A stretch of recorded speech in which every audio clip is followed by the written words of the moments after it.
Hi baby, I'm going to give you 7 reasons why you want to get married, why he is not proposing. There are several reasons, several ideas of why this might happen. I'm going to go from the most obvious to the least obvious, so watch the video, see if this applies to you. I hope it helps. Women have this issue often, and it's something that you need to work on and self-improve and get through this chapter of your life, because things are not just going to shift. Reason number 1 is you're obsessed with marriage.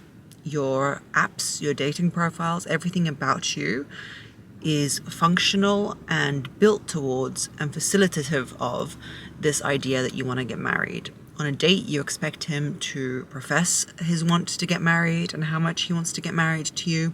You want to have the married conversation on the first date. Your apps say not here for hookups, and we forget that men are human beings. They have emotions. They want to feel that they're not facilitators of some kind of marriage that you would be happily having with anybody, but are actually human beings that you fell in love with. It's like the equivalent of a man finding you for the purpose of you bearing his children, looking for a child bearer. Like it's just not the way.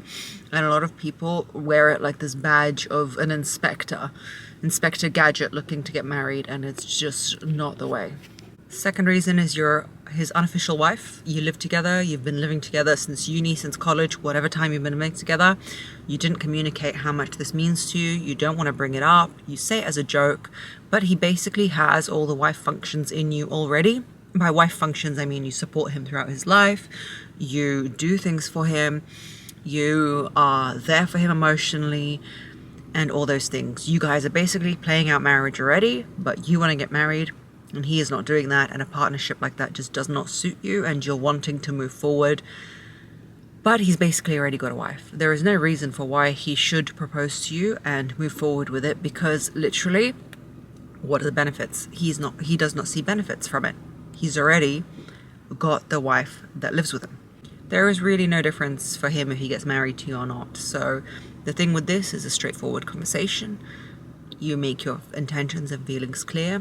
You say, I'm aware that I already do these things, but for me to move forward in the future, and I know you care about me and my happiness, I'd like you to start thinking about this in the next year or so. And when you make it serious enough and you make your intentions clear and you attach your real emotions to it, you will hear his response. And if it's unfortunately the fact that he never wanted to get married, then that's something that you have to deal with, but you can't expect him to change until you state those facts and stop functioning as his wife. Third reason is that you are, unfortunate word, but placeholder. It's quite nice to live with a woman, especially if you get along and you're friends and everything is fantastic. You might not be his ideal, you might not be his idea of an exact wife that he would like to have, but he is comfortable with you and feels no reason to leave. So he's cohabiting with you. He doesn't have to really go out of his way, go out somewhere, find a girl to sleep with. It's always at his disposal. Maybe you're cooking for him, maybe you're doing all the things for him, but he never intended to marry you anyway. And when he finds someone else, and when you guys eventually break up, this is the reason why sometimes guys say they don't want marriage for 10 years with one girl and marry the next girl in 6 months. And the reality of cohabiting, and what people will say is that I just want to experience what it's like to live. We've got to see what it's like to live with each other. We need to suss each other out. But the reality of the feminine and feminine energy is that if you've lived with already 7 men who you've not suited, who have not proposed, because in our society, the man proposes, and yes, sure, you can propose, but a lot of women who write to me want the man to propose. So we're talking about that in that paradigm and in that setting. You want him to propose. So if you've lived with 5 men and they all have not proposed, that's going to affect you. It's going to affect how you feel about yourself. There is no reason to live with these people waiting for them to make up their mind. They can see what you're like. We talk about being an independent woman, yet we live with all these men like we depend on them. Why not? If you want to get married, and not everybody should, but if you do, you don't have to, give out testers to people. You don't have to live with people. You can get on with your own life, live your own life, and when you meet that person who actually wants those things, you can move in with them. You don't need to move in with people expecting them to like the advertisement and then propose. Fourth reason is that you weren't you didn't choose the right guy. You are with a guy who never really wanted marriage. You ignored it. Your values don't align. You got him somewhere from some kind of, I don't know, scenario where you focused on the fact that he's tall and good looking and maybe makes money, and failed to actually have a look at the fact of who he is, his values and long-term plans. You ignored them, and now it is push to shove, and the crux has arrived whereby you have to decide what to do. There is nothing you can do. You cannot change a person. You have to accept people for who they are, and he was not marriage material. Maybe he is somebody who's got completely different priorities. Maybe he doesn't believe in it. There is nothing you can do about that. And my advice is that when you're looking to get married or build a life with someone, which is essentially, a marriage is like a business partnership, right?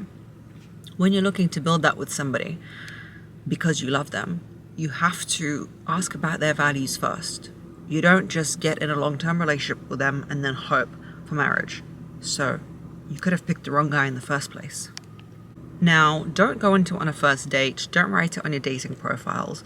But when you're dating someone, you've really got to understand their values and ask them the right questions. Just ask them what they think about people in the media, or people who are married, or how they view it. Don't sit someone down like a job interview on the first date and ask them, do you want to marry me?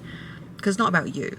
But you definitely need to say that your aims and hopes are eventually to be married.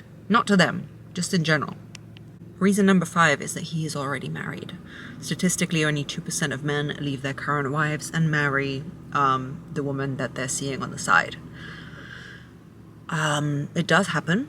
Sometimes people marry young, or for a reason that they didn't compute and they don't have the right person. And sometimes they'll have an affair and maybe it will work out to be a beautiful marriage afterwards. But you've got to look at the quality of the person and the quality of the situation. Only 2%, statistically speaking, will leave. So if you're in a 5-year relationship with a man who's already married, you've got to counter in that statistic and be realistic about it. It might be painful, it might be unpleasant, but you've got to realize that if you want marriage, that might not be the man for you. Most of them will stay, not because they're so in love with their situation, but because they just do. Men are more comfortable to stay than to make waves and leave. You've really got to take that into consideration. And if you're happy just to have a romance with him, I'd think twice. Most women will eventually, when giving so much energy to a man and caring about him and being around him, take him as a part of her world and as her own. It's going to be a lot of strife and a lot of struggle for you in the long run. Reason number 6 is you're living together, you're living in a fast-paced metropolitan life where you don't have time for yourself and others, and you have completely let go of your looks, as much as we hate to say it. Men are attracted, as you know, first of all, visually. And they remain attracted in this mysterious way to a woman who presents herself in the way that they met her. Now, a lot of girls are going to comment that, oh, my boyfriend says he likes me without makeup. And I'm not talking about makeup. I'm talking about being put together in a feminine way, in the way that when you guys met, he might have seen you as. People cohabit, have children. I've been there. I've gone through COVID and the whole, baby situation at the same time. I want to be in my grey bathrobe. Let me tell you, I want to be in my grey bathrobe so much you cannot even imagine. But you've got to understand that if you're on the precipice of somebody proposing to you, and even in a marriage, you still have to have that feminine charm and how you put yourself together and your looks about you. Which leads me to reason number 7. It's feminine energy. And this is the biggest reason. If you don't have possession of your feminine energy, and if you are a cup that is empty, there is nothing left to you, you've been completely drained through your own psychological issues, from life, from work, you're sharing the bills 50-50, you're looking after the kids, you're doing everything, you do not have feminine power and energy to give, you are not magnetic. You're not magnetic to his masculine in your polarity. He might not even know the reason. He might just be waiting around wondering, what is it that makes me not want to propose? The masculine loves the feminine because it can witness the masculinity that he has. The two complement each other. And when the feminine is drained, she's run dry, she has nothing to give, he might not make the relationship fundamentally unified because of that reason, and he does not even know why. So all of these reasons lead me to say you need to have ownership over yourself. If you're with a married guy, if you've let your femininity dwindle, if you've let yourself go, if you've let yourself live in a relationship where he just takes you as a wife already, you need to address it. You can't just say, oh, he's not proposed to me, it's been 5 years. You've put yourself in the situation. And if I was talking to men, I would give them a list of 7 reasons why something else. But I'm talking to women, and I hope this list helps you. And if you can identify any more reasons, put them in the comment box below. And I love you lots like Jelly Tots, and I'll see you in the next one.